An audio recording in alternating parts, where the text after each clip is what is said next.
Hey guys, it's Aaron here. Just want to go over the most frustrating thing in the world, and that is putting a Switch game into a Nintendo Switch, and the Nintendo Switch doesn't read it. This one does read it now because I fixed it. Let's get started. So if you don't know, there is a bit of a, I don't want to say hack, but there's a bit of a thing that you can do where you take the audio jack from a pair of headphones and you stick it into the audio port as you're putting the game in, or immediately after, or just before, and you kind of pop it in and out.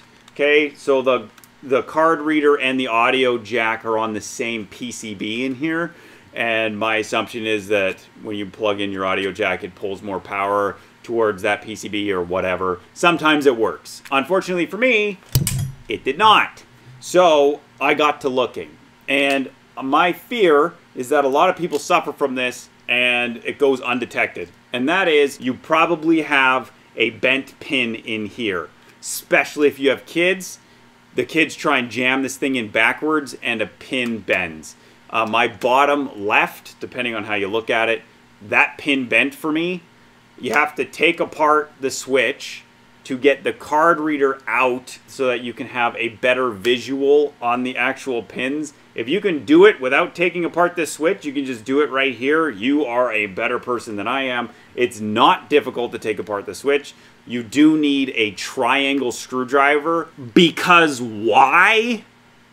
You have to put the items back in, like the heatsink and stuff. You got to put them back in the same order you took them out, or you won't be able to get the card reader PCB connected to the main board again. Getting the pin unbent is more of a pain. I ended up using my cell phone as a bit of a magnifying glass to look in there, and used a really, really sharp pair of tweezers and some other sharp tools to get in there and bend the pin back up, and voila! Pretty easy fix, guys. A lot of people just don't think about it. So now your Switch reads the games. Woo! It worked. Yeah! Domination!